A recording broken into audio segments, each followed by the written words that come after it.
পুনৰ আপোনালোকৰ বাবে লৈ আহিছো এটি নতুন ভিডিও ঘৰুৱা পদ্ধতিৰে কিদৰে একাপ লেমন ট্ৰি আমি প্ৰস্তুত কৰিব পাৰো তাকে দেখাবলৈ আপোনালোকৰ আগত চেষ্টা কৰিছো একেবাৰে সহজ পদ্ধতি হয় তেন্তে পলম নকৰি ভিডিওটো লৈ আগবাঢ়ো আহকচোন নেমুৰ চাহ বনাবৰ কাৰণে প্ৰথমতে মই সসপেন এটি লৈছো আৰু সসপেনটো 2 কাপ জোখৰ পানী লৈছো এতিয়া মই পানীখিনি ভালদৰে উতলিবলৈ দিম একেবাৰে সহজ হয় আমি যেনেকৈ নৰমাল চাহ বনাও ঠিক তেনেকৈ গৰমত এই নেমুৰ চাহখন খুবেই সুস্বাদ হয়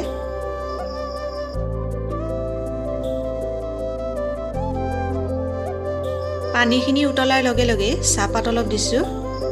আৰু চাহপাতখিনিও ভালদৰে উতল আহিবলৈ দিম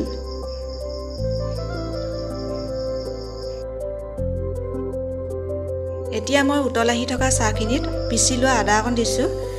আৰু অলপ ইলাচিও দিছিলো এতিয়া এই চাহখিনি ভালদৰে উতলিবলৈ দিব লাগিব আৰু লগতে মই চেনি 2 চামুচ দিছো পৰিমাণ অনুসৰি আপোনালোকে চেনি দিব পাৰে এতিয়া ভালদৰে চামুচৰ সহায়ত লৰাই থাকিব লাগিব আৰু 2 মিনিট মান উতল আহিবলৈ দিব লাগিব আৰু যদি আপোনালোকৰ ঘৰত পদিনা থাকে পদিনাও দিব পাৰে চেনিখিনি চাহত ভালদৰে মিহলি হ'বৰ কাৰণে অলপ সময় উতল আহিবলৈ দিম আৰু মাজে মাজে চামুচে দি লৰাই থাকিম এইদৰে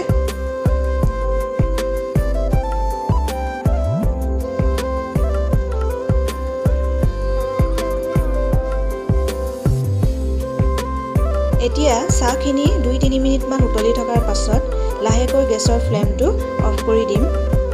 আৰু টেঙাৰ ৰসখিনি মই ইয়াতে দি দিম আৰু চামুচৰ সহায়ত ভালদৰে এইদৰে লৰাই থাকিম অলপ সময়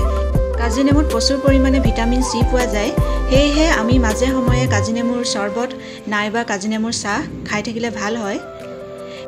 এতিয়া চাহখিনি চাকনিত চেকি লম আপোনালোকেও এইদৰে খাই চাবচোন কেনে পালে কমেন্ট বক্সত জনাবলৈ নাপাহৰিব দেই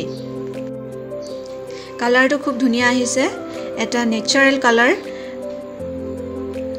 আৰু খাবলৈ খুবেই সুস্বাদ হয় মই মাজে সময়ে খাই থাকো আৰু আপোনালোকেও এইদৰে খাব বুলি আশা ৰাখিলো